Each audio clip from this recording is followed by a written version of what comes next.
Hello friends, नमस्कार। Welcome back again in diploma education. अगर अभी तक आप लोगों ने हमारे इस चैनल को सब्सक्राइब नहीं किया है तो कृपया चैनल को सब्सक्राइब कर लें और लेटेस्ट क्लासेस की नोटिफिकेशन प्राप्त करने के लिए बेल आइकन भी प्रेस कर लें।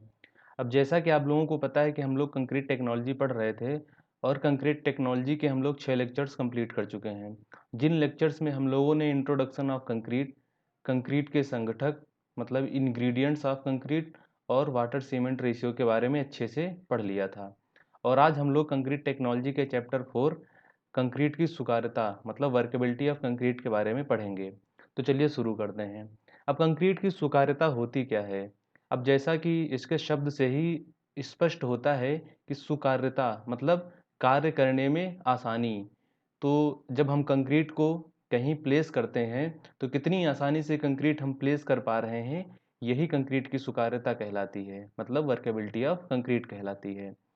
अब सुकार्यता या सुकरता कंक्रीट का वह भौतिक गुण है जिसके कारण सुघट्य कंक्रीट बगैर पृथक्करण मतलब विदाउट सेग्रीगेशन या फिर ब्लीडिंग के कार्य स्थल पर आसानी से बिछाई बिछाई जा सके। सुकरता या सुकारता गीली कंक्रीट का एक महत्वपूर्ण भौतिक गुण है मतलब वर्केबिलिटी एक फिजिकल प्रॉपर्टी है कंक्रीट की। इसे परिशुद्धता से इस प्रकार परिभाषित किया जा सकता है कि कंक्रीट के पूर्ण संघनन के लिए आवश्यक आंतरिक कार्य कंक्रीट की सुकार्यता कहलाती है।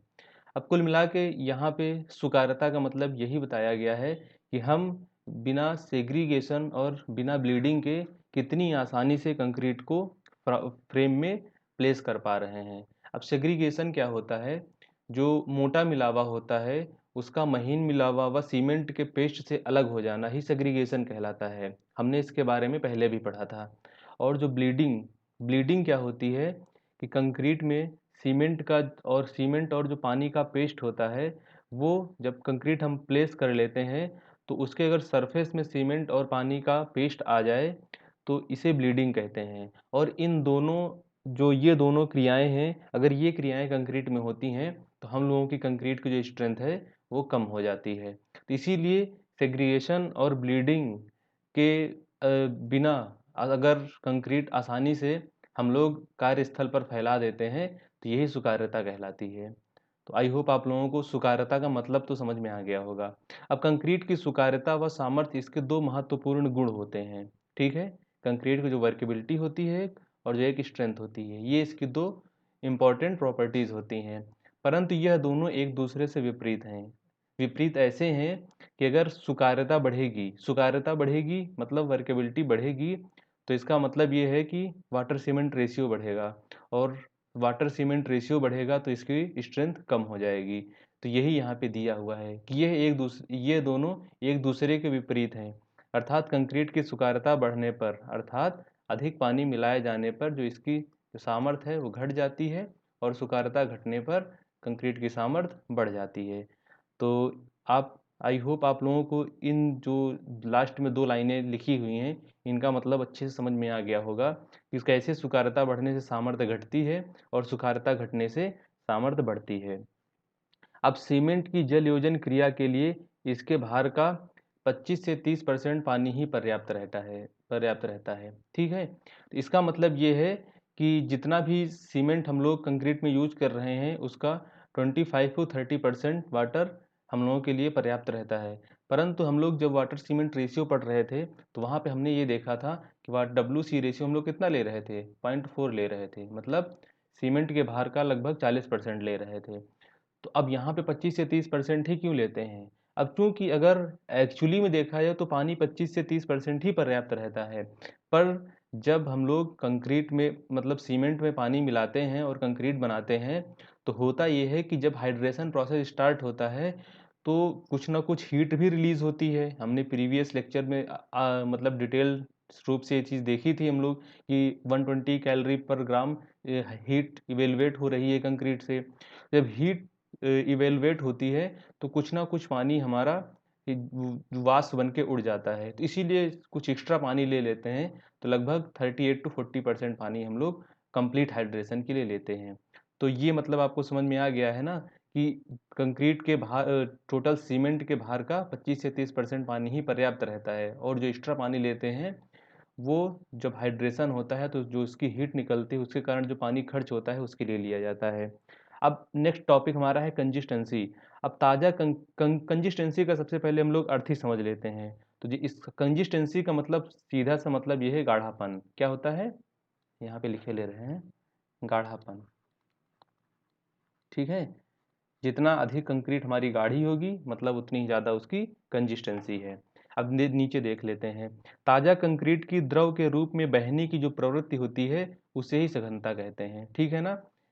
अब कंक्रीट में जिस कदर पानी अधिक होगा उसकी सघनता या गाढ़ापन उसी के रिस्पेक्ट में कम होगा। समझ में आ गया। कंक्रीट की सघनता शुष्क, सुघट्य व प्रवाही हो सकती है। मतलब ड्राई हो सकती है, स्टेट सुघट्य जो इसकी जो कंसिस्टेंसी कैसी हो सकती है, ड्राई भी हो सकती है। अगर बहुत ज़्यादा गाढ़ी हो जाए या फिर अगर पानी ही बहुत कम मिलाएं या ना ही मिलाएं तो हमारी कंक्रीट ड्राई स्टेट में रहेगी। और हम लोग जितना पानी चाहिए उतना पानी मिला दें तो प्लास्टिक स्टेट मतलब सुघट स्टेज में रहेगी। और बहुत ज़्यादा पानी मिला दें तो इसका गाढ़ापन काफ़ी कम हो जाएगा, तो ये फ्लूइड स्टेज में आ सकती है। तो प्रवाही सघनता वाली कंक्रीट में मिलावे का पृथक्करण होने लगता है। ठीक है, मतलब अगर प्रवाही फ्लूइड स्टेज में अगर बहुत ज़्यादा पानी हम लोग कंक्रीट में ऐड कर देंगे तो क्या होगा, कंक्रीट का सेग्रीगेशन होने लगेगा। मतलब जो कंक्रीट और पेस्ट है, अब चूंकि कंक्रीट और पेस्ट काफ़ी पतला हो जाएगा, सीमेंट और पेस्ट कंक्रीट में काफ़ी पतला हो जाएगा, तो इससे ये होगा कि जो उसका कोर्स एग्रीगेट मतलब जो मोटा मिला हुआ है उसको वो पेस्ट बांध के रख पाने में अक्षम हो जाएगा। और इसी कारण वो जो मोटा मिला हुआ है वो सीमेंट और आपका जो सीमेंट और महीन मिलावा इसके पेस्ट से अलग हो जाएगा। तो इससे क्या होगा कि हमारी कंक्रीट में मिलावे का पृथक्करण होने लगता है। तथा सघनता व सुकारता कंक्रीट से संबंधित तथ्य हैं। और कंक्रीट की सघनता व सुकारता ज्ञात करने के लिए हम लोग स्लम्प परीक्षण करते हैं। ठीक है, अब स्लम्प परीक्षण क्या होता है, ये कैसे ज्ञात किया जाता है, अभी हम लोग आगे देख लेंगे। ठीक है, अब हमारा नेक्स्ट टॉपिक है सुकर कंक्रीट के गुण। मतलब जो वर्केबल कंक्रीट है ये इसके कौन कौन सी क्वालिटीज़ होती हैं। तो अब देख लेते हैं। इसकी पहली क्वालिटी क्या होनी चाहिए, ईज़ इन फ्लो। मतलब ईज़ इन फ्लो का मतलब ये हो गया कि जैसे ही हम लोग किसी भी फर्मे में मतलब फ्रेम में जैसे ही हम लोग कंक्रीट अपनी डालें तो वो आसानी से जैसा फर्मे का शेप है वैसा ही कंक्रीट आसानी से शेप ले ले। यही होता है हमारा ईज इन फ्लो। और नेक्स्ट है हमारा न्यूनतम रुक्षता मतलब लेस हार्शनेस। अब इसका मतलब क्या होता है, इसका मतलब ये होता है कि अगर हम लोग कंक्रीट प्लेस करते हैं और उसके बाद जो कंक्रीट की सरफेस है और कंक्रीट की अगर सरफेस में हम लोग अगर जैसा कि हम लोग देखते हैं कि मिस्त्री वगैरह क्या करते हैं, कन्नी लगा के सरफेस को स्मूथ करते हैं ना। तो कंक्रीट हमारी ऐसी होनी चाहिए कि वो आसानी से उसका सरफेस स्मूथ हो जाए, मतलब उसमें ऊपर से खुरदुरी ना लगे कंक्रीट हमारी। तो इसे कहते हैं न्यूनतम रुक्षता, लेस हार्शनेस। ठीक है ना। तो इसके लिए सबसे ज़रूरी चीज़ क्या होती है, इसके लिए सबसे ज़रूरी ये होता है कि जो मोटा मिलावा होता है उसके रंध्र में सीमेंट व महीन मिलावा आसानी से भर जाएगा। तो हम लोगों की जो इसकी सरफेस होगी वो हार्श नहीं होगी, मतलब रूक्ष सरफेस नहीं प्राप्त होगी। ठीक है, तो ये दो पॉइंट समझ में आ गए आप लोगों को। अब नेक्स्ट हमारा पॉइंट है अधिक ससंजकता मतलब मोर कोहेसिवनेस। ठीक है, इसका मतलब क्या होगा, अब इसका मतलब ये होगा कि अगर कंक्रीट हम लोग प्लेस कर रहे हैं मतलब कंक्रीट बिछा रहे हैं तो इसकी जो होमोजेनिटी है मतलब होमोजीनियसनेस होती है ये बनी रहनी चाहिए। मतलब एक ही सेम प्रकार का कंक्रीट होना चाहिए। ठीक है ना, मतलब समांगता बनी रहनी चाहिए। क्या रहनी चाहिए, समांगता। और इसके लिए होना क्या चाहिए कि जो मोटा मिलावा है, सीमेंट मसाला है, ये सब चीज़ें आपस में जुड़ी हुई होनी चाहिए, अलग नहीं होनी चाहिए। ठीक है, इसका मतलब ये हो गया कुल मिला के कि जो हमारा अगर जो जितने भी जैसे हमारी सीमेंट पेस्ट है, अगर सीमेंट पेस्ट अब कोहेसिवनेस का मतलब समझ रहे हैं ना, कि जो सेम प्रकार के पार्टिकल्स जो होते हैं उसके बीच में जो मतलब कि जो अट्रैक्शन होता है वही कोहेसिवनेस कहलाता है, मतलब सुसंगतता कहलाती है। तो अगर जैसे हमारा सीमेंट पेस्ट है, अगर इसमें कोहेसिवनेस लेस होगा मतलब ससंगतता होगी तो इसमें होगा क्या कि जो इसके बीच में अगर हम लोग मोटा मिलावा या महीन मिलावा डाल देंगे तो फिर भी एक एक ही मतलब बाइंड रख के जो इसकी बॉडी बनेगी वो एक यूनिफॉर्म स्ट्रक्चर फॉर्म कर देगी। तो इसीलिए हम लोगों की जो कंक्रीट होनी चाहिए उसमें क्या होना चाहिए, वर्केबल कंक्रीट होनी चाहिए, उसमें ससंजकता भली प्रकार होनी चाहिए। अब नेक्स्ट है हमारा संघनन में आसानी, मतलब ईज इन कॉम्पैक्शन। अब इसका अर्थ हम लोग समझ लेते हैं।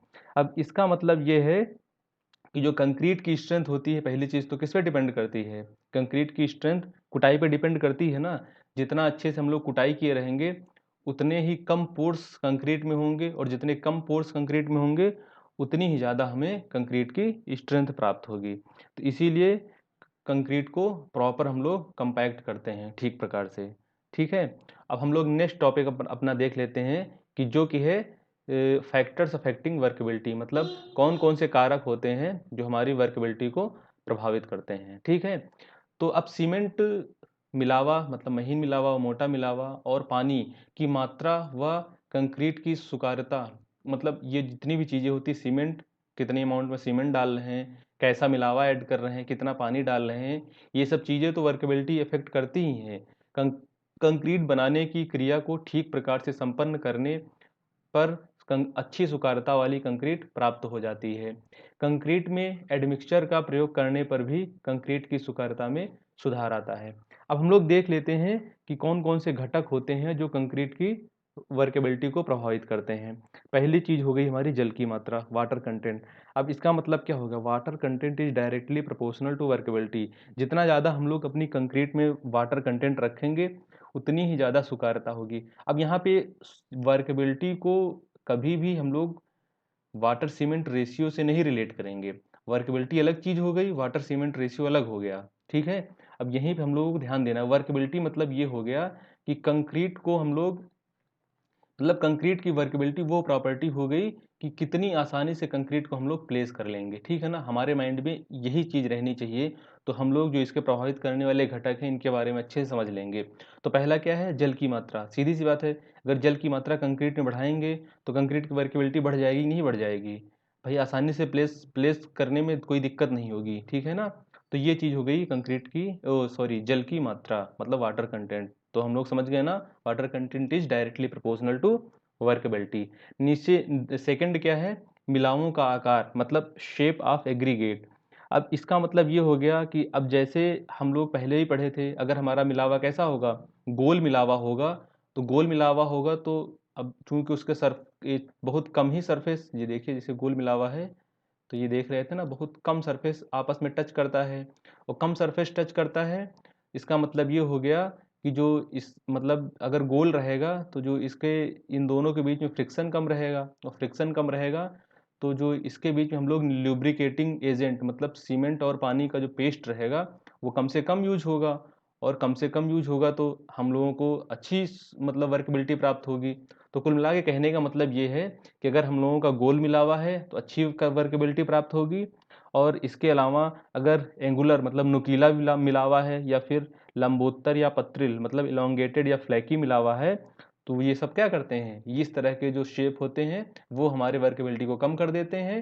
ठीक है, तो यहाँ पे लिख लेते हैं, राउंड एग्रीगेट ये क्या करते हैं, इंक्रीज कर देते हैं वर्केबिलिटी। ठीक है, और हम लोगों का जो होते हैं एंगुलर, फ्लैकी,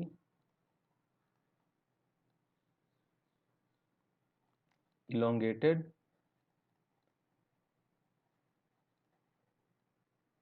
ये क्या कर देते हैं, कम कर देते हैं वर्केबिलिटी। ठीक है, तो ये समझ में आ गया शेप ऑफ एग्रीगेट। अब नेक्स्ट हमारा है साइज ऑफ एग्रीगेट। अब साइज ऑफ एग्रीगेट, अब एग्रीगेट के साइज का क्या प्रभाव पड़ता है वर्केबिलिटी में, इसको देख लेते हैं। तो मैंने पहले भी बताया था कि अगर एग्रीगेट का साइज बढ़ेगा तो उसका सरफेस एरिया क्या हो जाएगा, कम हो जाएगा। जैसे जैसे एग्रीगेट का साइज बढ़ता है वैसे वैसे उसका सरफेस एरिया कम हो जाता है।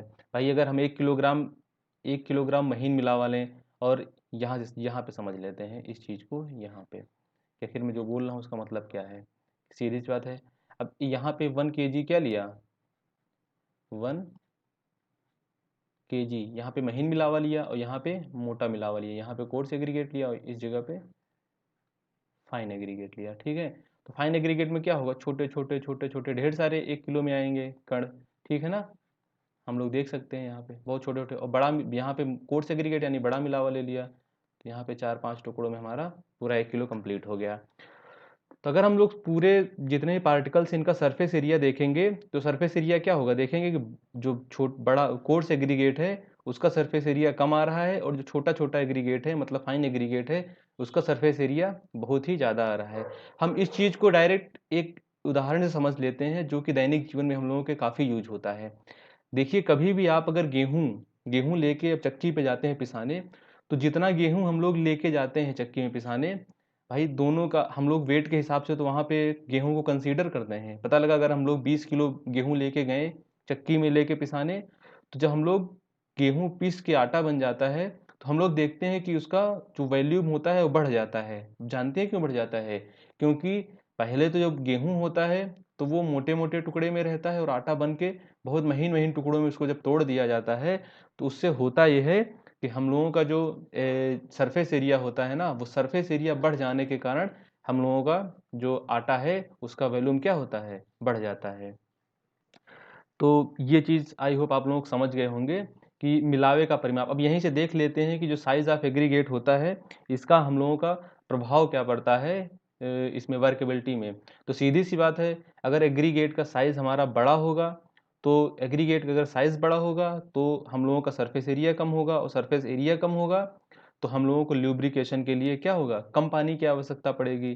तो कुल मिला के कहने का मतलब ये है कि और कम पानी की आवश्यकता पड़ेगी, मतलब अगर हम लोग वाटर कंटेंट कांस्टेंट रखें, ठीक है। अगर हम लोग पता लगा कि कंक्रीट हम लोग कंक्रीट बनाए हैं 2 मीटर क्यूब कंक्रीट बना रहे हैं, और उसमें से अगर हम लोग वाटर कंटेंट नियत रखें, तो उससे होगा ये कि जो हम लोगों का सीमेंट और कंक्रीट का जो पेस्ट है, वो जो अगर मोटा मिलावा लेंगे, तो उसके लिए हम लोगों के लिए काफ़ी ज़्यादा बच जाएगा सीमेंट और कंक्रीट का पेस्ट। अगर हम लोग कम मतलब महीन मिलावा ले लेंगे, तो उसमें ये होगा कि जो सीमेंट का और पानी का जो पेस्ट है वो पूरा कंज्यूम हो जाएगा।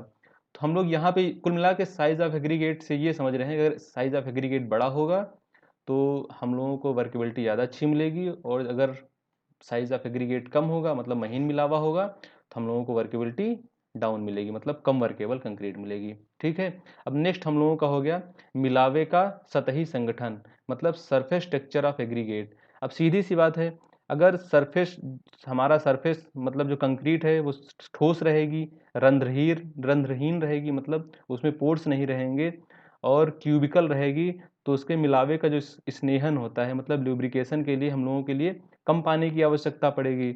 और जबकि अगर हम लोगों का सरफेस कैसा रहेगा, हार्श रहेगा, मतलब रुक्ष सरफेस रहेगा, तो उसके लिए अधिक पानी की आवश्यकता पड़ेगी। तो सीधी सी बात है, अगर सरफेस टेक्सचर ठीक रहेगा मतलब ठोस रहेगा, पोर्स नहीं रहेंगे, तो हम लोगों की वर्केबिलिटी अच्छी मिलेगी, और अगर रुक्ष रहेगा तो हम लोगों की सरफेस जो वर्केबिलिटी है वो कम मिलेगी, ठीक है, मतलब वर्केबिलिटी डाउन हो जाएगी उसकी। नेक्स्ट है मिलावे का श्रेणीकरण। अब इसका मतलब क्या है, ग्रेडिंग ऑफ एग्रीगेट। अगर हमारे कंक्रीट में महीन मिलावा, मोटा मिलावा, इन सब की मात्रा वेल डिफाइंड मतलब जितनी चाहिए उतनी ही रहेगी, तो हम लोगों को बढ़िया एकदम अच्छी वर्केबिलिटी वाली कंक्रीट मिलती है, ठीक है। मतलब एक अच्छे जो ग्रेडिंग वाले मिलावे में रंध्रों की संख्या न्यूनतम होती है, अतः हम लोगों का क्या होता है, सीमेंट और पानी का जो पेस्ट होता है उसका कम भाग ही रंध्रों में भरता है, और अधिक भाग क्या होता है, मिलावे के स्नेहन के लिए उपलब्ध रहता है। तो इससे हम लोगों की वर्केबिलिटी अच्छी मिल जाती है, ठीक है। अगर ग्रेडिंग ऑफ एग्रीगेट अच्छे से होगा तो हम लोगों को क्या मिलेगा, ठीक ठाक वर्केबिलिटी मिल जाएगी। अब नेक्स्ट है हमारा काल तथा तापक्रम, मतलब पीरियड एंड टेम्परेचर। इसका मतलब ये हो गया कि देखिए अगर हम लोग जैसे ही कंक्रीट कंक्रीट तैयार किए, मतलब सीमेंट और मिलावा और पानी को मिला के जैसे ही कंक्रीट तैयार किए, तो तुरंत तो हम लोगों की बढ़िया वर्केबिलिटी रहेगी कंक्रीट में। अगर कंक्रीट को हम लोग प्लेस नहीं किए और कुछ देर के लिए छोड़ दिए, तो जैसे जैसे हम लोगों का टाइम बढ़ता जाता है, वैसे ही हम लोगों की वर्केबिलिटी क्या होती है, हम लोगों की वर्केबिलिटी घटती जाती है कंक्रीट की। तो इसका मतलब ये काल का मतलब टाइम का इफेक्ट समझ में आ गया कि नहीं आ गया। अब तापक्रम का मतलब क्या हो गया, अब तापक्रम से हम लोग ऐसे समझ सकते हैं कि जैसे जैसे टेम्परेचर बढ़ता है, जैसे जैसे टेम्परेचर बढ़ता जाता है, वैसे वैसे हाइड्रेशन प्रोसेस उतनी जल्दी स्टार्ट हो जाता है, और जितनी जल्दी हाइड्रेशन प्रोसेस स्टार्ट हो जाएगा उतनी ही मतलब उतना ही कम वर्केबिलिटी, धीरे धीरे वर्केबिलिटी घटने लगती है। तो ये भी ध्यान रखते हैं इस चीज़ का कि अगर हम लोगों का क्या होता है, टेम्परेचर बढ़ेगा तो वर्केबिलिटी घटेगी। तो यहाँ पे हम लोग ये चीज़ लिख लेते हैं। क्या लिख लेते हैं पहले? टाइम। अगर टाइम बढ़ रहा है तो वर्केबिलिटी क्या होगी? वर्केबिलिटी घट रही है, ठीक है। एंड अगर हम लोगों का टेम्परेचर बढ़ रहा है, ऐसे यहाँ पे भी देख लेते हैं, टेम्परेचर अगर बढ़ रहा है तो वर्केबिलिटी क्या होगी? वर्केबिलिटी डाउन हो जाएगी, ठीक है। आई होप आप लोगों को ये चीज़ तो समझ में आ गई होगी। अब नेक्स्ट हमारा टॉपिक है, नेक्स्ट हमारा जो घटक है वो क्या है? सम्मिश्रकों का प्रयोग, मतलब यूज ऑफ एडमिक्सचर्स। अब इसमें क्या होता है कि जो कुछ यौगिक सम्मिश्रक, कुछ यौगिक ऐसे होते हैं सम्मिश्रक में जिनको मिलाने से हम लोगों का जो कंक्रीट की वर्केबिलिटी होती है वो क्या हो जाती है? बढ़ जाती है। अब यहाँ पे लिख लेते हैं, अगर एडमिक्सचर यूज करते हैं, एडमिक्सचर अगर यूज करते हैं, एडमिक्सचर अगर हम लोग कंक्रीट में बढ़ाते हैं तो हम लोगों की वर्केबिलिटी क्या होती है? वर्केबिलिटी हम लोगों की बढ़ जाती है, ठीक है। अब नेक्स्ट हमारा क्या है? वायुग्राही, वायुग्राही एजेंट। यहाँ पे ग्राही होना चाहिए, प्राही नहीं। क्या होना चाहिए? वायुग्राही एजेंट, मतलब एयर इन ट्रेनिंग एजेंट। अब एयर इन ट्रेनिंग एजेंट का मतलब ये हो गया कि ऐसे कुछ केमिकल कंपाउंड्स होते हैं या फिर मतलब रासायनिक पदार्थ होते हैं जिनको अगर हम कंक्रीट में डाल दें, और अगर हम लोग पानी बहुत कम मात्रा में भी डालेंगे तो फिर भी कंक्रीट में जो स्नेहन होता है, मतलब लुब्रिकेशन होता है, वो प्रॉपर मतलब प्रॉपर आ जाता है। ऐसे केमिकल कंपाउंड्स होते हैं। तो इससे सीधी सी मतलब यही समझ में आ गया ना, अगर वायुग्राही एजेंट मतलब एयर इन ट्रेनिंग एजेंट हम लोग बढ़ा देंगे अपनी कंक्रीट में, तो कंक्रीट में होता यह है कि जो छोटे छोटे वायु के बुलबुले होते हैं ना, ये होते क्या हैं कि ये फ्लेक्सिबल गोलियों की तरह कंक्रीट में काम करते हैं। तो जिससे होता यह है कि कंक्रीट को प्लेस करने में बड़ी आसानी रहती है, और बहुत कम पानी मात्रा भी डालेंगे फिर भी आसानी से कंक्रीट को प्लेस कर लेते हैं। तो इसीलिए एयर इन ट्रेनिंग एजेंट्स अगर ये सब बढ़ेंगे तो हम लोगों की वर्केबिलिटी भी क्या हो जाएगी? वर्केबिलिटी भी बढ़ जाएगी, ठीक है। तो इसका मतलब समझ में आ गया। अब इसको बहुत ज़्यादा यूज नहीं करते हैं, ठीक है ना। जो एयर इन ट्रेनिंग एजेंट होते हैं 5% से ज़्यादा हम लोग कंक्रीट में नहीं डालते हैं। ये चीज़ हम लोगों के एक पॉइंट है जो कि याद रखते हैं, ठीक है। अब नेक्स्ट हमारा टॉपिक क्या है? मेजरमेंट ऑफ वर्केबिलिटी, मतलब सुकारता जो होती है उसको कैसे मापते हैं, ये चीज़ है। तो भिन्न भिन्न कार्यों के लिए अलग अलग सुकारता वाली कंक्रीट की आवश्यकता रहती है, अतः कंक्रीट की सुकारता ज्ञात करना बहुत ही आवश्यक है। अब सुगंध कंक्रीट की सुकारता मापने के लिए आईएस कोड किसमें 456 व आईएस 516199 में हम लोगों के लिए परीक्षण दिए हुए हैं, मतलब टेस्ट दिए हुए हैं। तो कौन कौन से टेस्ट हम लोगों को दिए हुए हैं? सबसे पहला टेस्ट हम लोगों का कौन सा है? स्लम्प टेस्ट है। दूसरा है कॉम्पैक्शन फैक्टर टेस्ट, मतलब कॉम्पैक्टिंग फैक्टर टेस्ट। और नेक्स्ट है हमारा वीबी वीबी कंजिस्टोमीटर, मतलब वीबी संघनता मापी टेस्ट होता है हमारा। तो अब एक एक करके हम लोग सारे टेस्ट को देखेंगे। चलिए, अब देखिए होता यह है कि जो हम लोगों का स्लम्प टेस्ट होता है, इसमें इसमें होता यह है कि एक हम लोग शंकुनुमा कंक्रीट को एक सांचे में रख लेते हैं, और जब शंक जो उसका सांचा हटाते हैं तो कितना ज़्यादा जो उसका सरफेस है वो नीचे आ गया है, मतलब उसके शंकु के जो ओरिजिनल सरफेस से, यही हम लोग नाप लेते हैं और यही चीज़ हम लोगों का स्लम्प कहलाता है। तो इससे हम लोगों का पहला टेस्ट कंप्लीट हो जाता है। अब सेकंड वाले में, एक सेकंड,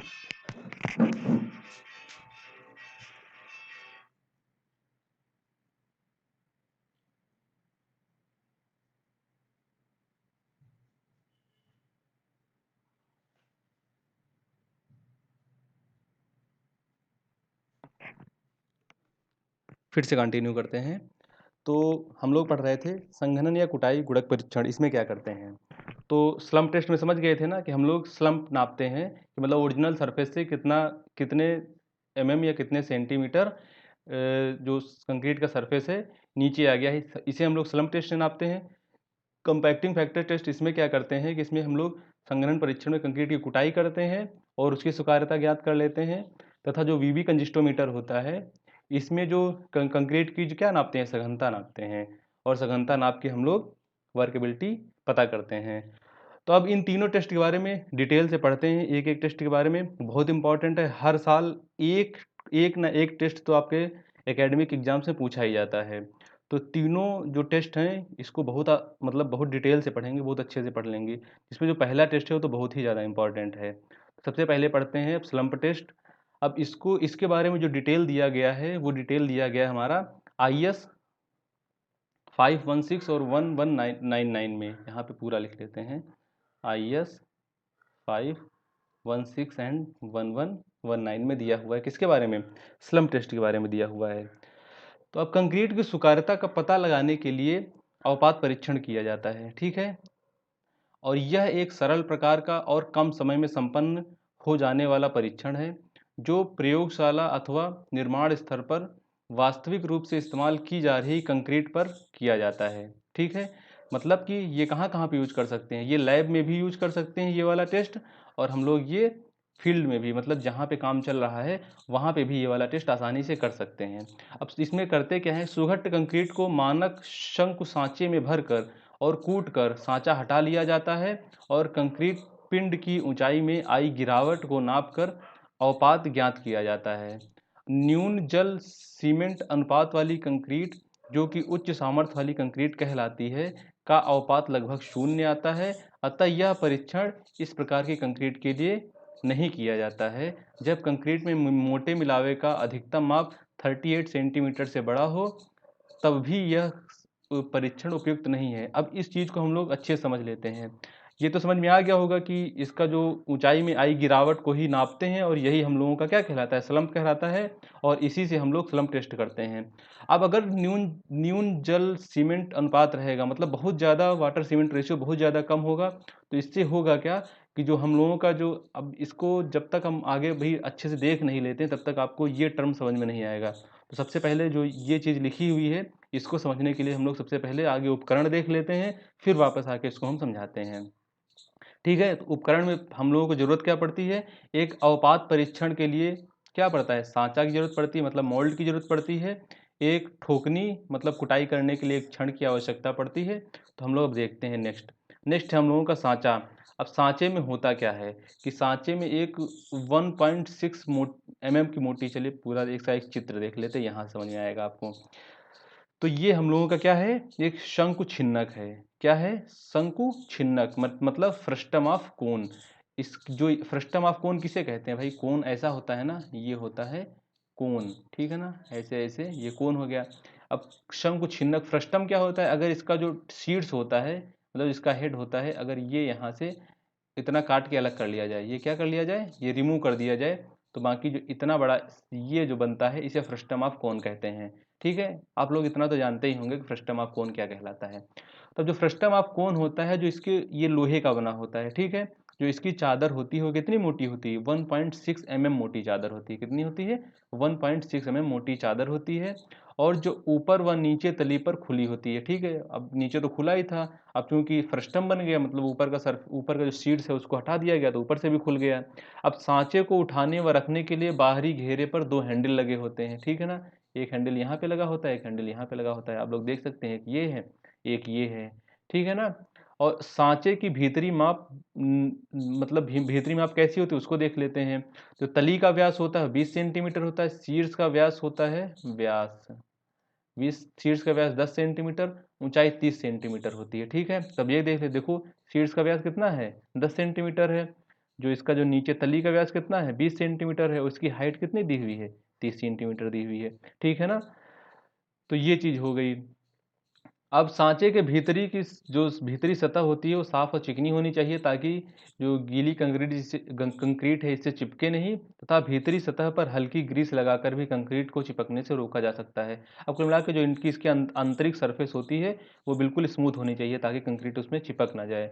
अब चिपक जाएगी तो स्लम्प टेस्ट हमारा गड़बड़ा जाएगा। अब नेक्स्ट हमारा क्या है, ठोकनी या फिर कुटाई छांट। इसमें ये देखो यहाँ पे एक चित्र दिया गया है, यही होती है कुटाई छांट।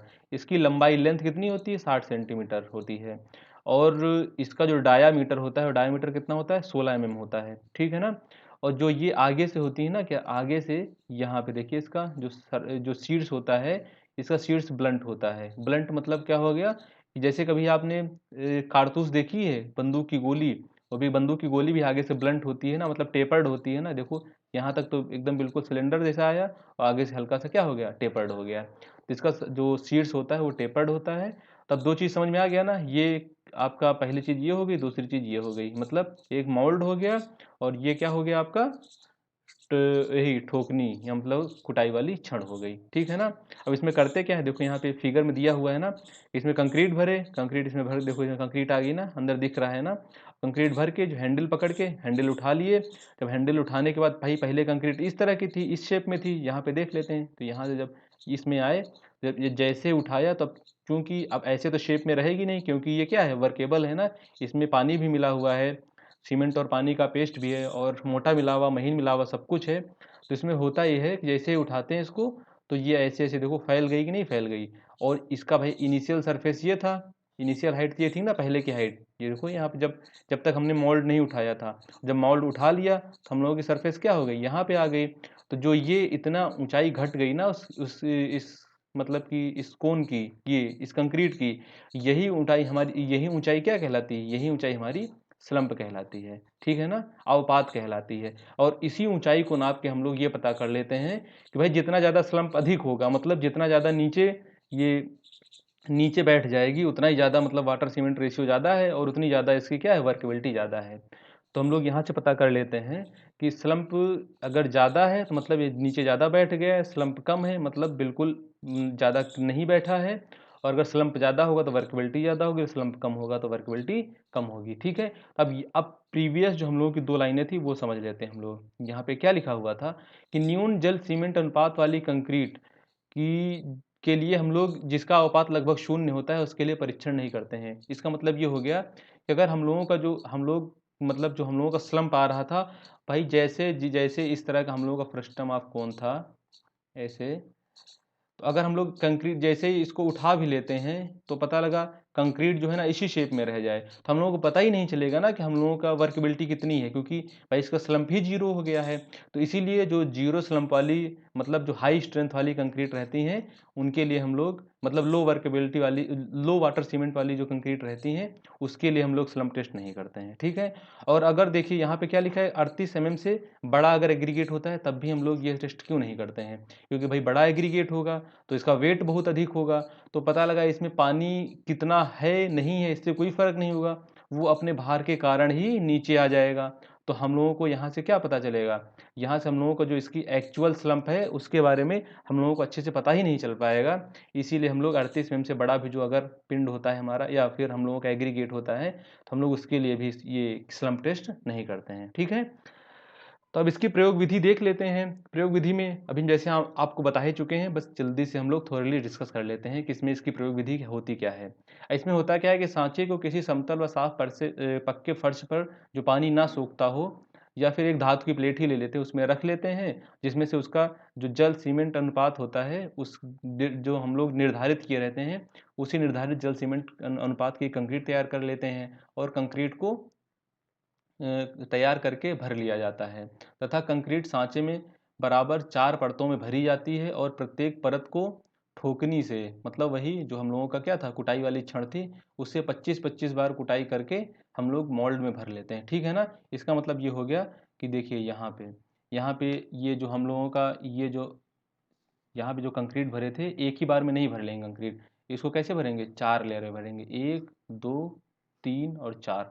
पहले इतना भरे, ठीक है ना, यहाँ पहली लेयर में भरे कंक्रीट, ठीक है, यहाँ पे क्या भरे, कंक्रीट भरे, और इसको क्या किए, इस रॉड से 25 बार कूट दिए इसको, मतलब अच्छे से इसका, मतलब कि इसका जब कूटेंगे तो इसमें क्या होगा, जितने भी इसके एयर बबल्स होंगे, ये सब पोर्स होंगे, सारे खत्म हो जाएंगे।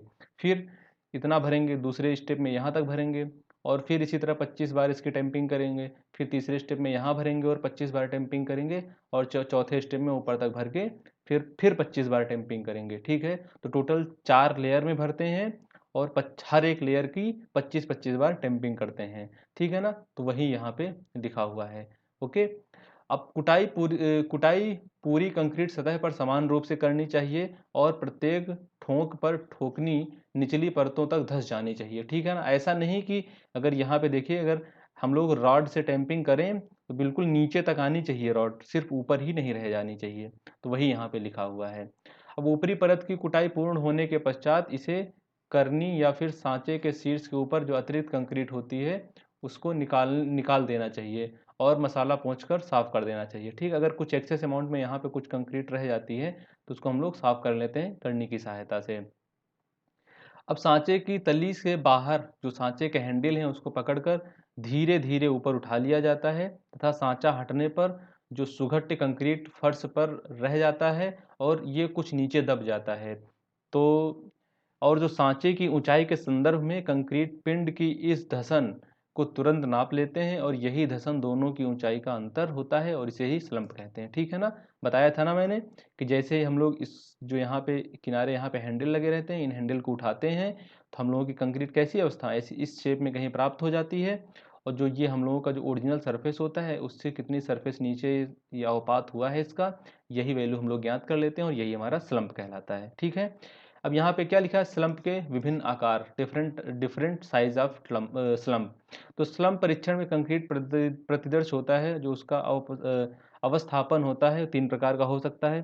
पहला तो ट्रू स्लंप। अब ट्रू स्लंप में होता क्या है कि देखो जैसे उठाए तो जितना देखो ये जो हम लोग कंक्रीट इधर एक्सेस मात्रा में आई और इस साइड में एक्सेस मात्रा में आई ना, तो लगभग दोनों तरफ एक्सेस मात्रा जो होगी इस कंक्रीट की वो बराबर होगी। तो इससे ये होगा ना कि हम लोगों का पूरा बैलेंस रूप से ही नीचे आया है, ऐसा नहीं किसी एक तरफ ज़्यादा हो गया किसी एक तरफ कम हो गया। तो सबसे सही यही होता है और ऐसे ही हमेशा कंक्रीट की जो स्लंप होता है वो ऐसे ही आए तभी ही समझ लीजिए कि हमारी जो स्लंप का टेस्ट है वो सही हुआ है। ठीक है ना। और नेक्स्ट हुआ है शियर स्लंप। शियर स्लंप में होता क्या है कि एक तरफ लुढ़क जाती है, देखो यहाँ पे बहुत कम कंक्रीट है, इधर कंक्रीट बहुत ज़्यादा हो गई तो लुढ़क गई कि नहीं, लुढ़क गई, एक तरफ शेयरिंग हो गई। तो इससे क्या होता है ना कि अगर शेयरिंग कंक्रीट शेयरिंग स्लंप हो गया हम लोगों का, तो हम लोगों को एग्जैक्टली पता नहीं चल पाता है कि वास्तव में इसका जो ट्रू स्लंप है या फिर वास्तविक स्लंप है वो कितना है, क्योंकि भाई इधर ज़्यादा इधर लुढ़क गई कंक्रीट तो इधर वेट बढ़ गया, तो अपने वेट के कारण भी कंक्रीट कुछ नीचे धंस जाएगी ना, तो फिर हम लोगों को एग्जैक्ट पता नहीं चल पाएगा कि एग्जैक्ट अवपातन कंक्रीट में हुआ कितना है। इसीलिए अगर शेयर हम लोगों का शेयर स्लंप मिलता है तो हम लोग दोबारा मतलब कि टेस्ट करते हैं, इस चीज़ को हम लोग इस वाले टेस्ट को कंसीडर नहीं करते हैं। अब नेक्स्ट क्या है, पड़ावपात यानी कोलैप्स स्लंप। इसमें होता क्या है कि जो कंक्रीट की तली पर जो कंक्रीट होती है वो बिल्कुल तली पर ढेर हो जाती है। अब ये होता कब है भाई, ऐसे इस साइज में कब आएगी, जब वर्कबिलिटी बहुत ही ज़्यादा होगी, मतलब वाटर कंटेंट बहुत ज़्यादा होगा, तो ये अपना जो शेप है वो सस्टेन ही नहीं कर पाएगी। अगर शेप नहीं सस्टेन कर पाएगी तो क्या होगा, बिल्कुल एकदम कोलैप्स कर जाएगी ना। तो ये किस कंक्रीट के लिए होता है, ये होता है बहुत ज़्यादा हाई वर्केबल कंक्रीट के लिए। ठीक है ना। तो फिर हम लोग इसकी ऊंचाई नाप लेते हैं और इसकी शीर्ष से, और यही हम लोग क्या कहलाती है, यही स्लंप कहलाता है। ठीक है। तो भाई सबसे अच्छा स्लंप कौन सा होता है, अगर स्लंप हमेशा ट्रू स्लंप ही होना चाहिए, अगर शेयर स्लंप होगा तो हम लोग इसको कंसीडर नहीं करते हैं और फिर हम लोग रीटेस्टिंग करते हैं। और ये जो कोलैप्स होता है, कोलैप्स स्लंप होता है, कोलैप्स स्लंप हम लोगों को कब प्राप्त होता है, अगर वर्केबिलिटी बहुत ही ज़्यादा होती है। अब नेक्स्ट हम लोग देखते हैं कि हम लोगों के एडवांटेज क्या होते हैं इसके स्लंप टेस्ट के। तो सबसे पहली चीज़ तो ये प्रक्रिया बहुत सरल है, वास्तव में आपने भी देखा, कुछ इसमें बहुत ज़्यादा कुछ करना नहीं होता है। हमने किया क्या, इसमें हम लोग एक मतलब कि वही फ्रस्टम ऑफ कोन लिए, कंक्रीट 4 लेयर में भर के और टेम्पिंग रॉड से टेम्पिंग करके, और फिर अपना फ्रस्टम ऑफ कोन जो है उसको उठा लिया, अपना मोल्ड उठा लिया, उसके बाद हमने जो उसमें अवपातन हुआ है उसको नाप लिया, वही हमारा स्लंप कहलाया। तो ये प्रक्रिया बहुत सरल है। उपकरण बहुत ही पोर्टेबल हैं। ठीक है ना। अब इसमें कोई बहुत बड़ी मशीन तो है नहीं जिसको ले जाने के लिए आपको और किसी बहुत बड़ी चीज़ की आवश्यकता होती है। आराम से इसके जो उपकरण है वो बहुत पोर्टेबल हैं, कहीं भी आसानी से लेके आ जा सकते हैं। नेक्स्ट है, उपकरण की लागत बहुत कम होती है। वास्तव में देखा जाए इसमें कोई ऐसा मैकेनिकल मशीनरी तो होती नहीं है, प्रॉपर इस सिर्फ नॉर्मली एक मोल्ड होता है और एक टेम्पिंग रॉड होती है, तो इसलिए इसकी लागत तो बहुत ही कम आती है। ठीक है ना। परिणाम तुरंत उपलब्ध होता है, सीधी सी बात है, कंक्रीट लिया, कंक्रीट उसमें अपने मोल्ड में डाला, कंक्रीट को उठा लिया, उसका अवपातन ज्ञात कर लिया, तो और तुरंत हमको पता चल गया कि इसका स्लंप कितना आया, तो तुरंत ही इसका हम लोगों को क्या मिल जाता है, परिणाम मिल जाता है। ठीक है। अब लिमिटेशंस क्या होती हैं भाई, ये तो एडवांटेज हो गए थे। लिमिटेशंस नंबर एक, पहली लिमिटेशंस तो यही है कि कंक्रीट की पूर्ण कुटाई के लिए आवश्यक जो आंतरिक कार्य किया गया है इसका स्लंप में कोई सीधा संबंध नहीं है। अभी आप इसका मतलब ऐसे समझ सकते हैं कि जैसे कि हम लोग जब 25 बार टोटल 100 बार हम लोगों ने टेम्पिंग की थी, तो जो हम लोगों ने इसमें एनर्जी खर्च की थी उसका स्लंप में कोई भी डायरेक्ट संबंध हम लोगों को नहीं इस स्लंप टेस्ट में समझाया गया है।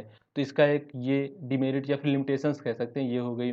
नेक्स्ट है कि अवपातन की कई आकृतियां हो सकती है जिसके कारण अवपात के सही मान का निर्धारण कठिन पड़ता है। ठीक है, जैसे हमने बताया था ना कि भाई जरूरी नहीं है कि हम लोगों का क्या हो, एकदम बिल्कुल ट्रू स्लंप ही प्राप्त हो। ठीक है। हो सकता है कि हम लोगों का कुछ ना कुछ शेयर स्लम्प प्राप्त हो, ठीक है। तो इससे होगा क्या कि जो हम लोगों का स्लम्प वैल्यू होगी बिल्कुल एक्यूरेट मिलना थोड़ा कठिन काम हो जाता है। अब नेक्स्ट है कि इससे हार्श प्रकार की व न्यूनतम वाटर सीमेंट रेशियो वाली जो उच्च सामर्थ्य वाली कंक्रीट होती है उसके लिए परीक्षण उपयुक्त नहीं होता है, क्योंकि ऐसे कंक्रीट का उपापतन आता ही नहीं है, ठीक है। इसको भी हम लोग देख लिए थे कि भाई अगर हम लोगों का कुछ जो कंक्रीट है वो अपने ओरिजिनल सरफेस से बिल्कुल कुछ नीचे ही नहीं आएगी तो हम लोग को पता ही नहीं चल पाएगा ना कि इसकी वर्केबिलिटी कितनी है। तो इसलिए जो ये हार्ड्स कंक्रीट होती है उसके लिए भी हम लोग ये इसका यूज़ नहीं करते हैं स्लम्प टेस्ट का। नेक्स्ट है बहुत गीली अथवा अधिक वाटर सीमेंट रेशियो वाली जो कंक्रीट होती है उसके लिए भी नहीं ठीक है, क्योंकि साँचा हटाते ही तुरंत ही प्रतिदर्श ढह जाता है। देखा था ना हमने लास्ट में कोलैप्स हो गई थी कंक्रीट। तो वहाँ भी मतलब उससे भी हम लोगों को प्रॉपर पता ही नहीं चल पाता है कि वास्तव में इसका स्लम्प कितना है, ठीक है। और नेक्स्ट है और लास्ट है इसका क्या कि जो 38 mm होती है इससे जो बड़े अगर मिलावा होते हैं उनके लिए भी उपयुक्त नहीं होती है। ये क्यों नहीं होता हमने पहले ही बताया था, क्योंकि इनका वेट बहुत ज़्यादा हो जाएगा और ये वाटर सीमेंट रेशियो की तो छोड़ ही दो, अपने वेट के कारण ही ये मतलब कि नीचे की तरफ चले, ये जो उसका सरफेस है वो काफ़ी डाउन हो जाएगा तो हम लोगों को ट्रू स्लम्प नहीं मिलेगा। तो इसका मतलब ये है कि बहुत ज़्यादा बड़े मिलावे के लिए भी ये यूज नहीं होता है, ठीक है। अब यहाँ पे एक टेबल दी हुई है IS कोड के अनुसार। तो इसमें क्या दिया गया है कि अगर जो सड़क का पेवमेंट हम लोग बनाते हैं तो उसके लिए हम लोग जो स्लम्प रखते हैं वो 25 से 50 mm रखते हैं, ठीक है ना। तो यहाँ पे दिया हुआ है mm में, ठीक है। तो जो उसकी स्लम्प होती है मतलब 25 से 50 mm होती है। और अगर हम लोग मास कंक्रीटिंग करते हैं, जैसे कि हम लोग क्या बना रहे हैं, रिटेनिंग वॉल बना रहे हैं, डैम बना रहे हैं, वहाँ पे अगर जहाँ पे एक जगह पे ढेर सारी कंक्रीट यूज़ कर रहे हैं उसके लिए 25 से 75 यूज करते हैं स्लम्प। और अगर ब्रिज वगैरह बना रहे हैं, डेक बना रहे हैं, उसके लिए हम लोग कितनी उसके लिए भी हम लोग कितनी रखते हैं, लगभग रखते हैं हम लोग यही आपकी 25 से 75 ही रखते हैं। अगर अल्प प्रबलित कंक्रीट मतलब कि लो रेनफोर्स कंक्रीट के लिए अगर हम लोग क्या करें, जैसे बीम बना रहे हैं, स्लैब बना रहे हैं, कॉलम बना रहे हैं, फाउंडेशन बना रहे हैं, या फिर कैनाल बना रहे हैं, कैनाल की लाइनिंग कर रहे हैं, तो इसके लिए हम लोग कंक्रीट कितनी रखते हैं, इसके लिए भी लगभग हम 25 से 75 ही रखते हैं, ठीक है। और अति प्रबलित कंक्रीट के लिए मतलब अगर हाईली रेनफोर्स्ड बीम और कॉलम है या फिर रिटेनिंग वॉल है, स्लैब है, इनके लिए हम लोग 50 से 100 रखते हैं, मतलब ज़्यादा स्लम्प रखते हैं, मतलब अधिक वर्केबिलिटी होनी चाहिए कंक्रीट की। और अगर पानी के भीतर कंक्रीटिंग कर रहे हैं या फिर पंपिंग कर रहे हैं, मतलब पाइप से कंक्रीट को एक जगह से दूसरी जगह ले जा रहे हैं, तो उसमें हम लोग क्या होगा, पाइप में अगर कम स्लम्प रहेगा या फिर लो वर्केबिलिटी रहेगी तो हम लोगों की कंक्रीट पाइप में घिसकेगी ही नहीं। तो इसीलिए हम लोग हाई वर्केबिलिटी रखते हैं, मतलब 100 से 150 mm तक वर्केबिलिटी रखते हैं, ठीक है। तो ये जो डाटा है ना, ये डाटा बहुत इंपॉर्टेंट है। ये डाटा एक तो आपके एकेडमिक एग्जाम से दृष्टि से इंपॉर्टेंट है ये है, पर अगर कंपटीशन में भी ये डाटा बहुत ज़्यादा पूछा जाता है, मतलब लगभग हर एक एग्ज़ाम में कोई ना कोई वैल्यू तो पूछ ही ली जाती है कि अगर आप मतलब अगर पाइपिंग कर रहे हैं तो उस पाइपिंग जो कंक्रीटिंग कर रहे हैं उसमें से हम लोग स्लम्प की वैल्यू कितनी रखते हैं कंक्रीट की, इस तरह के क्वेश्चन पूछे जाते हैं, बहुत ज़्यादा पूछे जाते हैं। अब नेक्स्ट है हम लोगों का कंपैक्टिंग फैक्टर टेस्ट, मतलब सेकंड हम लोगों का क्या है कि कंपैक्टिंग फैक्टर टेस्ट। इसमें हम लोग क्या करते हैं कि इसमें देखिए, इसमें जो ये टेस्ट होता है, ये जो अवपात परीक्षण होता है ना, स्लम्प टेस्ट होता है, उससे अधिक परिशुद्ध होता है, मतलब उससे ज़्यादा इसमें एक्यूरेसी इसमें ज़्यादा रहती है, ठीक है। और जो ये टेस्ट होता है ना, ये किस प्रकार की, रुक्ष प्रकार की कम सुकड़ता वाली कंक्रीट के लिए विशेष तौर पर उपयुक्त होता है। भाई उस स्लम्प टेस्ट हम लोग रुक्ष प्रकार की कंक्रीट का हम लोग स्लम्प टेस्ट नहीं करते थे ना, पर कंपैक्शन फैक्टर टेस्ट से हम लोग वर्केबिलिटी कैसी, किस कंक्रीट की वर्केबिलिटी ज्ञात करते हैं, जो रुक्ष प्रकार की या फिर लो वर्केबल कंक्रीट होती है, उसके लिए हम लोग ये वाला टेस्ट यूज करते हैं, ठीक है ना। तब इसमें उपकरण की जरूरत क्या, उपकरण होते हैं इसमें कौन कौन से उपकरण की जरूरत पड़ती है। पहला है संगठक गुणक उपकरण, मतलब कि अब सर इसमें होता क्या है कि जो कॉम्पैक्टिंग फैक्टर जो इसमें ऑपरेटस होता है, इसमें एक कोनिकल हॉपर होता है, एक सिलेंड्रिकल, मतलब इसमें दो कोनिकल हॉपर होते हैं, दो दो शंकुनुमा हॉपर होते हैं, और एक सिलेंड्रिकल हॉपर होता है। तो सांचा होता है, और इसमें इस हॉपर में एक स्टैंड पर ऊपर नीचे लगे होते हैं। अभी हम लोग आगे एक चित्र से समझ लेंगे इस चीज़ को। देखिए यहाँ पे एक चित्र दिया हुआ है ना, हम लोग देख लेते हैं। ये देखिए यहाँ पे देखिए, एक यहाँ पे ये क्या है, ये देखो शंकुनुमा दिया है ना, उल्टा शंकु है बस, यही फ्रस्टम ऑफ कोन उल्टा है, और यहाँ भी देखो फ्रस्टम ऑफ कोन उल्टा है, और यहाँ पे एक सिलेंड्रिकल मोल्ड दिया हुआ है ना, समझ लिए ना। तो दो ये हो गए और एक ये हो गया, तो यही यहाँ पे दिया हुआ, और इन इन चीज़ों को कैसे एक स्टैंड में प्लेस कर दिया गया कि नहीं कर दिया गया, तो यही चीज़ यहाँ पे दिया हुआ है। ये यहाँ पे क्या दिया हुआ है, कि समकरण उपकरण को देखो ये होता है, और ये जो हापर होता है ये सब एक स्टैंड पर ऊपर नीचे लगे होते हैं। ठीक है, देख लिया ना हमने।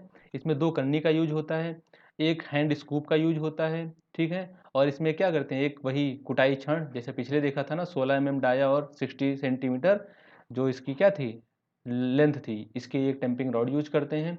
और 30 किलोमीटर केजी होगा, किलोग्राम, किलोग्राम होगा, ठीक है ना, इसको यहाँ से काट लेंगे, केजी लिख लेंगे। 30 केजी क्षमता वाला एक हम लोग क्या लेंगे, एक तुला लेंगे, मतलब एक तराजू लेंगे जिसकी क्षमता कितनी हो, 30 किलोमीटर की हो, और जिसकी सुग्राहिता 10 ग्राम तक हो। मतलब मिनिमम इसका लीस्ट काउंट कितना होना चाहिए, 10 ग्राम तक होना चाहिए। मिनिमम 10 ग्राम तक भी 10 ग्राम तक ये नाप लेना चाहिए इससे बाहर। तो ये होनी चाहिए इसका एक एक तराजू भी होना चाहिए। ठीक है ना। तो इसके देख लेते हैं, जो हम लोगों के जो हॉपर होंगे, कोनिकल हॉपर, जो सबसे ऊपर रहेगा, ऊपरी हॉपर का जो इसमें देखो डायमेंशन दी हुई है, जो ऊपर का व्यास 25.4, नीचे का 12.7, और इसकी हाइट 27.9 दी हुई है। इसी तरह बीच वाला जो नीचे वाला हॉपर होता है उसकी डायमेंशन दी हुई है, और ये बेलनाकार वाला दिया हुआ है कि बेलनाकार जो आपका मोल्ड है उसकी जो व्यास होगा 15.2 सेंटीमीटर होगा, और इसकी ऊंचाई कितनी होगी, 30.5 सेंटीमीटर होगी। ठीक है, जो इसकी ऊंचाई होगी। और ऊपरी ऊपरी व निचले जो हॉपर हैं उनके बीच की दूरी वही दोनों में 20.3 20.3। ठीक है, इसको यहाँ देख लेते हैं जल्दी से। देखिए यहाँ पे ये आपका फिगर था ना, इसमें ये देखिए, इसकी ये डायमेंशन दी, ये डायमेंशन दी, और ये देखो 20.3, देखो इसके और इसके बीच की डिस्टेंस दी है। इसी तरह 20.3 इसके और इसके बीच की डिस्टेंस दी हुई है। और इसका इसका और इसका अलग अलग, जो ये हम लोगों के हॉपर हैं और मोल्ड है, इन तीनों चीज़ के अलग अलग डायमेंशंस प्रीवियसली हम लोगों ने देख लिया, यहाँ पे इस वाली तालिका में दिया हुआ है। ठीक है, अब नेक्स्ट हम लोग देखते हैं कि प्रयोग विधि। अब इसको जो ये टेस्ट होता है इसको हम लोग करते कैसे हैं। ठीक है, तो इसमें होता यह है कि उपकरण के दोनों हॉपर व सांचे को भीतर से अच्छी तरह साफ करके स्टैंड पर कस दिया जाता है। ठीक है, जैसा कि हम लोग चित्र में देख भी सकते हैं। अब ऊपरी हॉपर ए में, इसको ए माना गया, इसको बी और इसको सी। तो ए में इसके शीर्ष तक हस्तडोई से कंक्रीट प्रतिदर्श धीरे से भर लिया जाता है। हस्तडोई जानते हैं ना क्या किसे कहते हैं?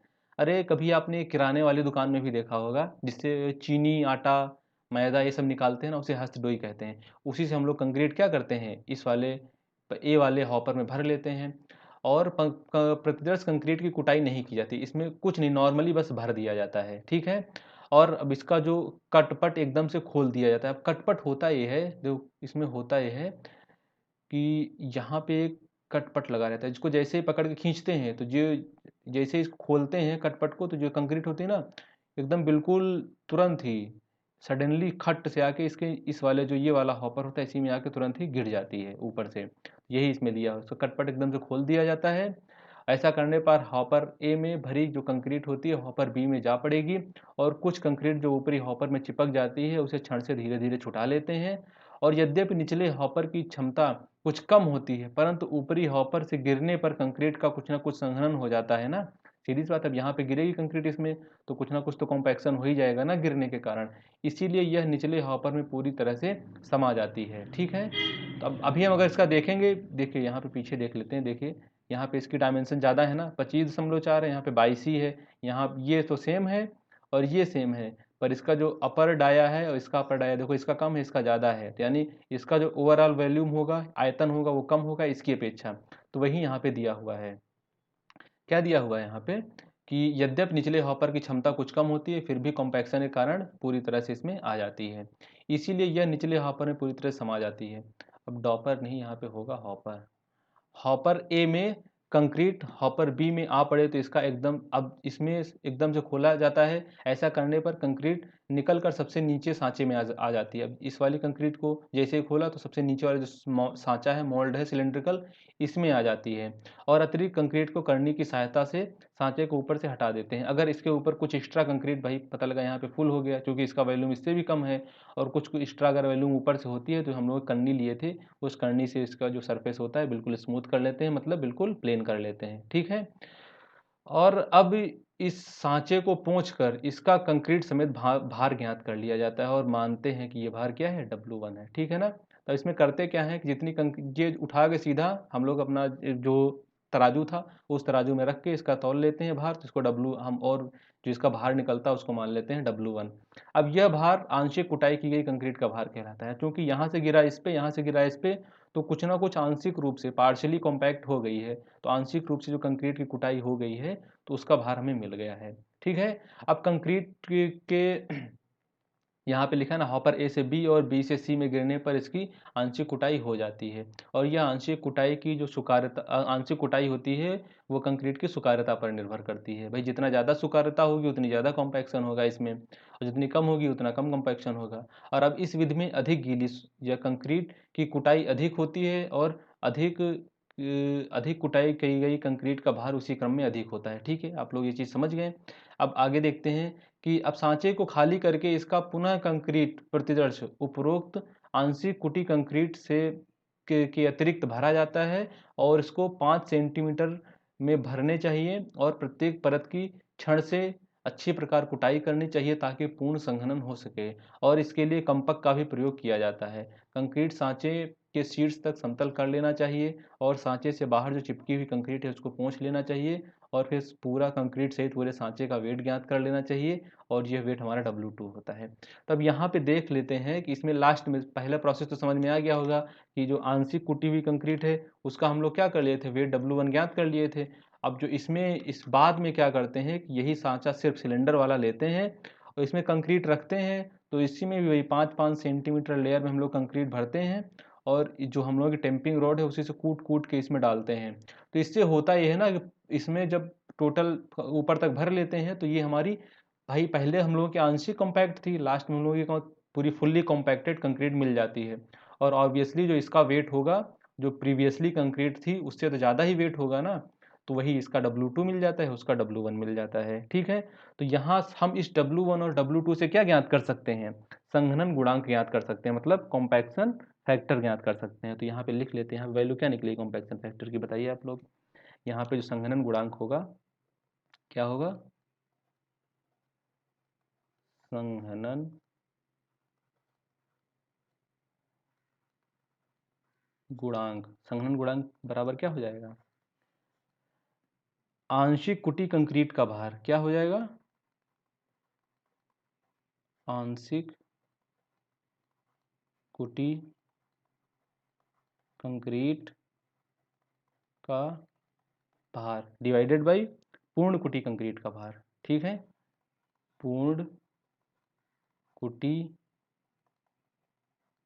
कंक्रीट का भार। ठीक है, यानी कि W1/W2। ठीक है, तो संघनन गुणांक समझ में आ गया ना, कॉम्पैक्शन फैक्टर। और इसी तरह से हम लोग कॉम्पैक्शन फैक्टर ज्ञात कर लेते हैं। ठीक है, अब नेक्स्ट हम लोग देख लेते हैं कि संघनन गुणांक होता जो है उसका मतलब क्या होता है और कितनी वैल्यू निकलती है, तो कैसे हम लोग ज्ञात कर सकते हैं। तो संघनन गुणांक अगर 0.85 संघनन गुणांक निम्न सुकारता वाली, अगर इसकी जो हम लोग देखें संघनन गुणांक, अगर इसकी वैल्यू हम लोग कितनी आई, लगभग 0.85 के आसपास आई, तो ये हम लोगों की लोअर केबल कंक्रीट कहलाएगी। 0.92 आई तो इसका मतलब हो गया मीडियम सुकारता, मतलब कि मीडियम वर्केबल कंक्रीट हो गई। और 0.95 या इससे ज़्यादा आई तो गुड सुकारता, मतलब गुड वर्केबिलिटी वाली कंक्रीट कहलाती है। ठीक है, अगर 0.8 से कम आती है तो इस तरह की कंक्रीट के लिए हस्त कुटाई संभव नहीं होती है।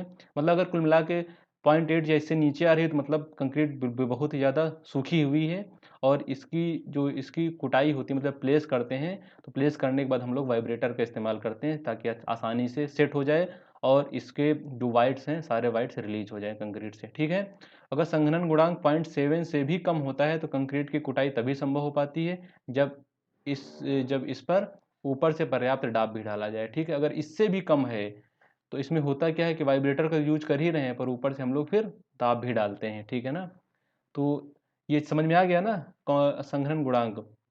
अब इसका लाभ क्या है, इस परीक्षण का लाभ ये है कि यह आंशिक गीली कंक्रीट और पूर्ण गीली कंक्रीट दोनों के लिए संतोषजनक रहता है। ठीक है ना, तो यह गीली कंक्रीट और आंशिक गीली कंक्रीट दोनों के लिए उपयुक्त है। ठीक है, और यह परीक्षण स्लम्प से अधिक विश्वसनीय परिणाम दर्शाता है। ठीक है ना, तो ये चीज हो गया इसके लाभ। अब नेक्स्ट हमारा आखिरी टेस्ट जो हमारा था वीबी कंजिस्टोमीटर।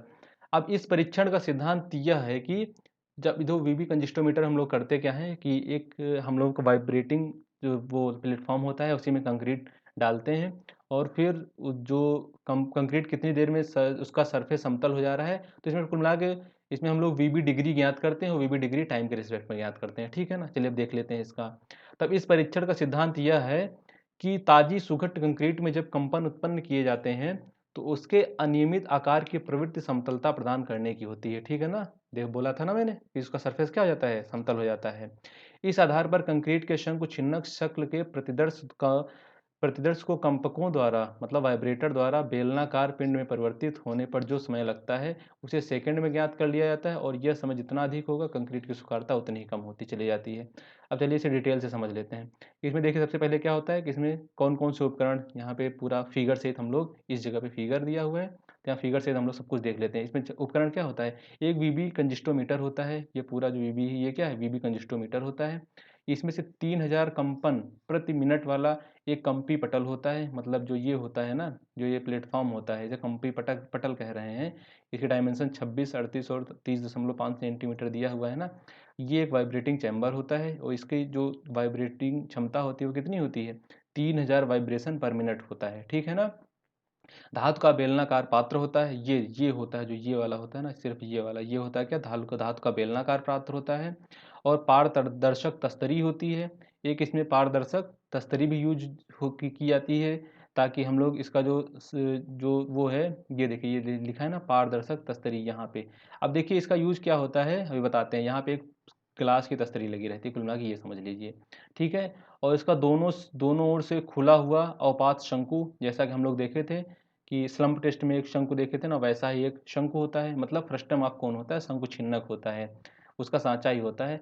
ठोकनी छड़ वही टेम्पिंग रॉड होती है, और एक स्टॉप वॉच होती है, ठीक है। और एक करनी भी होती है सरफेस करने के लिए सतह। तो ये चीज़ हो गई। हम लोग देखते हैं अब इसमें करते क्या है। देखिए हम लोग थोरली हम जल्दी से बता देते हैं इसमें करते क्या है। देखिए ये एक हम लोग बेलनाकार मोल्ड ले लिए, बेलनाकार पात्र ले लिए, इसमें क्या ये शंकु डाल दिए इस साइज में, इस तरह। और इसमें क्या वही 4 लेयर में पूरी कंक्रीट भर के, जो हम लोगों की जो वो थी, ये ठोकनी छड़ मतलब टेम्पिंग रॉड, इससे टेम्पिंग कर करके ऊपर तक भर लेते हैं। एक्सेस अमाउंट में अगर यहाँ पे कंक्रीट होती है तो करनी से हटा लेते हैं। फिर इसको प्रथम जो ये होता है हमारा, इधर इधर इधर हैंडल लगे रहते हैं, इसको हैंडल उठा के बाहर कर लेते हैं, ठीक है। ये समझ में आ गया। अब जो ये फनल दिया हुआ है, कुल मिला के फनल का यहीं ऊपर कंक्रीट डालते हैं तो इसी में आती है कंक्रीट, ठीक है। तो फिर हम जब इसको उठाते हैं तो कुछ ना कुछ नीचे हो जाएगा ना, तो हम लोग यहीं से स्लम्प प्राप्त कर लेते हैं। तो ये होती है ना, ये देखो लिखा है ना आंशिक क्षण, ये आंशिक क्षण यहाँ पे ग्रेजुएशन मतलब यहाँ पे पैमाना होता है। तो इसी पैमाने से हम लोग नीचे कितना नीचे गई है, इसका जो सरफेस होता है, जो कंक्रीट जब इसको हटा देंगे मोल्ड को तो कुछ ना कुछ स्लम्प आएगा, तो उसकी जो अपर सरफेस होगी, उसकी जो डिस्टेंस होगी, इस वाले क्षण से हम लोग पता कर लेंगे कि कितना स्लम्प आया है हमारा कंक्रीट में। फिर हम लोग इस वाइब्रेटिंग चैम्बर को ऑन कर देते हैं। अब तो जो कंक्रीट हमारी इसमें भरी रहती है वो इसी में सरफेस, उसका सरफेस क्या हो जाता है, बेलनाकार हो जाए, मतलब भी कोन कोन टाइप में थी ना, जैसे कितने समय में इसका सरफेस बिल्कुल बेलनाकार हो जा रहा है, मतलब इसकी सतह जो है बिल्कुल समतल हो जा रही है।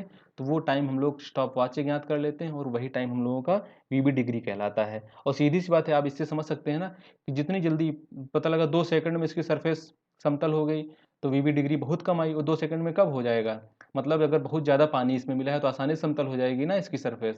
और अगर पानी बहुत कम है तो यानी कि बहुत कम वर्केबिलिटी है, जितनी कम वर्केबिलिटी रहेगी उतनी ज़्यादा टाइम लगेगा हम लोगों का इसकी सतह समतल होने में, ठीक है। तो चलिए इसको जल्दी से इसकी प्रयोग विधि पढ़ लेते हैं। यह परीक्षण 2 चरणों में कंप्लीट किया जाता है, ठीक है ना। पहले में हम लोग क्या करते हैं, स्लम्प ज्ञात करते हैं, और नेक्स्ट वाले में हम लोग इसकी वीवी डिग्री ज्ञात करते हैं। प्रथम चरण में हम लोग अवपात परीक्षण से प्रतिदर्श का अवपात यानी कि स्लम्प ज्ञात करते हैं, और द्वितीय चरण में हम लोग क्या ज्ञात करते हैं, वीवी डिग्री ज्ञात करते हैं समय से, ठीक है। तो अब नेक्स्ट देखते हैं हम लोग प्रथम चरण द्वितीय चरण, ठीक है ना। और ये हो गए इसके ग्राफ, ठीक। तो अब देख लेते हैं। जो कंपी पटल होता है इसके ऊपर बेलनाकार पात्र रखकर इसमें अवपात शंकु का सांचा टिका दिया जाता है, और फनल द्वारा शंकु में जो तैयार कंक्रीट होते हैं ना, बताए ना, इसमें समान मोटाई की परतों में भर दी जाती है। और भरते समय कंक्रीट की परत की हम बताए थे ना बार बार प्रॉपर 25 बार इसकी टेम्पिंग की जाती है। और अब फनल कोप को हटाकर जो कांच की तस्तरी होती है, जो उसको शंकु के सांचे के ऊपर लाया जाता है और शंकु में भरी कंक्रीट की ऊंचाई नोट कर ली जाती है। अब इस सांचे जो ये कांच की तस्तरी को एक तरफ हटाकर शंकु का जो सांचा है उसे ऊपर उठा लिया जाता है और ऐसा करने पर कंक्रीट बेलनाकार सांचे में शंकु के रूप में रह जाएगी तथा सांचे के हटने से कुछ ना कुछ नीचे बैठ जाएगी और यही हम लोगों का स्लंप कहलाएगा। और जो वही कांच की तस्तरी है और जो हम लोगों की एक ग्रेजुएटेड जो वो थी, ये देखिए यहाँ पे ये आंशिक क्षण ग्रेजुएटेड जो क्षण थी, इसकी सहायता से हम लोग ज्ञात कर लेंगे कि इसका स्लंप कितना आया है, मतलब कितना नीचे ये बैठी है। तो इससे हम लोगों को क्या पता चल जाएगा, इससे हम लोगों को पता चल जाएगा कि इसकी स्लंप कितनी होगी। तो पहला हम लोगों का चरण कंप्लीट हो गया। अब नेक्स्ट चरण में हम लोग करते क्या है, कंपी पटल को चलाकर मतलब वाइब्रेटिंग चैम्बर को ऑन कर देते हैं, तो इसमें कंपन उत्पन्न हो जाते हैं और तुरंत जैसे ही ऑन करते हैं हम लोग वाइब्रेटिंग चैम्बर, वैसे हम लोग अपना स्टॉप वॉच भी ऑन कर देते हैं और देखते हैं कि कितनी देर बाद हम लोगों का जो शंकुनुमा ढेर है वो जो सांचे में फैल कर वो हम लोगों का जो शंकुनुमा फैल जो हम लोगों का जो प्रतिदर्श था वो कितनी देर में हम लोगों का क्या हो जाता है, एक बेलनाकार हो जाएगा और उसकी सरफेस समतल हो जाएगी। ये पता कर लेते हैं हम लोग कैसे, एक स्टॉप वॉच द्वारा, और जो समय मिलता है उसे ही हम लोग क्या कहते हैं, वीबी डिग्री कहते हैं। ठीक है, वीबी डिग्री कहते हैं। तब यहाँ से देख लेंगे ये चीज़, देखिए हमने बताया था ना जितनी कम वीबी डिग्री होगी उतना ही ज़्यादा वर्केबल होगा। तो देखिए ये अवपात दिया हुआ है और ये वीबी डिग्री में संबंध दिया हुआ है। तो सीधी सी बात है, जितनी कम वीबी डिग्री होगी उतना ही ज़्यादा अवपात होगा। ठीक है ना। तो यहाँ पे देखो, यहाँ पे देखो, यहाँ पे वीबी डिग्री कितनी है, 1 2, यहाँ पे लिख लेते हैं 1, यहाँ पे 2 3 4 5 6 7 8 9। देखो यहाँ पे कितनी 1 अगर वीबी डिग्री है तो अवपात बहुत ज़्यादा हो गया ना। देखो यहाँ पे दिख गया ना, अवपात कितना है, बहुत ज़्यादा है। तो अर्थात इसका मतलब क्या हो गया, अवपात ज़्यादा है मतलब वर्केबिलिटी ज़्यादा है। तो जितनी कम वीबी डिग्री होगी, देखो वीबी डिग्री एक्स एक्सिस में दिया हुआ है, अवपात हमारा वाई एक्सिस में दिया हुआ है। तो अवपात जितना ज़्यादा होगा मतलब उतनी ज़्यादा वर्केबिलिटी होगी। इसका मतलब जितना यहाँ पे उतना ही कम वीबी डिग्री है। तो इसका मतलब समझ गए ना, जो वीबी डिग्री होती है, वीबी डिग्री, फिर से लिखते हैं साफ साफ थोड़ा, क्या लिखते हैं,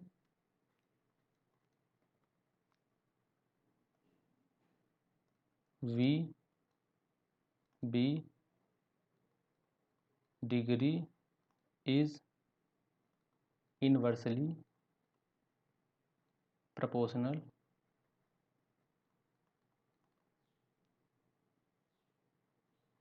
टू वर्कबिलिटी। ठीक है, जितनी ज़्यादा कम होगी वीबी डिग्री उतनी ज़्यादा वर्केबिलिटी हाई होगी। अब यहाँ पे एक तालिका दी हुई है, इसमें ये बताया गया है कि कैसी कैसी जो हमारी कंक्रीट होती है उसके लिए वीबी डिग्री कितनी रखते हैं। देखो एक से कम अगर वीबी डिग्री है तो क्या होगा, इसका मतलब बहुत ही ज़्यादा वर्केबिलिटी है, मतलब एकदम बिल्कुल तरल जैसा कंक्रीट है। अगर 3 से 1 वीबी डिग्री है तो हम लोगों की सेमी फ्लूइड होगी। 5 से 3 वर्केबिलिटी है तो हम लोगों की प्लास्टिक स्टेट में रहेगी कंक्रीट। 5 से 10 है तो हम लोगों की ड्राई स्टेज में रहेगी कंक्रीट, मतलब बहुत ज़्यादा, बहुत ही कम वर्केबल है। और 20 से 10 रहेगी तो इसमें क्या होगा, बहुत ही ज़्यादा शुष्क रहेगी कंक्रीट। और अगर 40 से 20 रहेगी तो बिल्कुल जैसे कि हम लोग की मिट्टी नहीं होती उस तरह की हम लोगों की कंक्रीट होगी, मतलब बहुत ही ज़्यादा शुष्क रहेगी। ठीक है, तो वीबी डिग्री का कैसे मतलब कैसे कैसे वीबी डिग्री वर्केबिलिटी वीबी डिग्री से कैसे रिलेटेड है, हम लोग इस तालिका से समझ लिए हैं। ठीक है ना, यहाँ पे लिखा हुआ है ना कि बिल्कुल सुकरता ठीक है, सुकरता मतलब ये देखिए यहाँ पे पूरा डिस्क्रिप्शन दिया हुआ, आप लोग ये पढ़ सकते हैं, हमने तो आप लोगों को अच्छे समझा दिया है। तो यहाँ पे हम लोगों का जो हम लोगों का चैप्टर है कंक्रीट की सुकारता मतलब वर्केबिलिटी ऑफ कंक्रीट पूरी तरह समाप्त हो जा रहा है। हमने इस पूरे चैप्टर में हम लोगों ने सब कुछ तो पढ़ डाला है। क्या क्या पढ़ लिया है, एक सबसे पहले पढ़ लिया है कि हम लोगों की कंक्रीट होती मतलब वर्केबिलिटी क्या होती है, वर्केबिलिटी की डेफिनेशन पढ़ लिए, कितना हम लोग अमाउंट रखते हैं पानी का, कंसिस्टेंसी क्या होती है, वर्केबल कंक्रीट के गुण क्या होते हैं, कौन कौन से फैक्टर्स होते हैं जो वर्केबिलिटी को अफेक्ट करते हैं, वर्केबिलिटी मीज़र कैसे करते हैं, उसके जो तीनों टेस्ट होते हैं मतलब औपात टेस्ट का कैसे होता है, इसको कैसे करते हैं। और फिर हम लोगों का जो नेक्स्ट हम लोगों का था औपात के बाद कॉम्पैक्टिंग फैक्टर टेस्ट, ये कैसे करते हैं, ये सब पूरा पढ़ लिए। और सबसे आखिरी में हम लोगों ने जो वीबी कंजिस्टोमीटर होता है इसका टेस्ट कैसे करते हैं इसको भी अच्छे से पढ़ लिया है। तो हम लोगों के सिलेबस में इतना ही है, तो हम लोगों ने इसको भली भांति पढ़ लिया है। और आई होप आप लोगों को ये जो पूरा हम लोगों का ये वाला सेशन था अच्छे से समझ में आ गया होगा।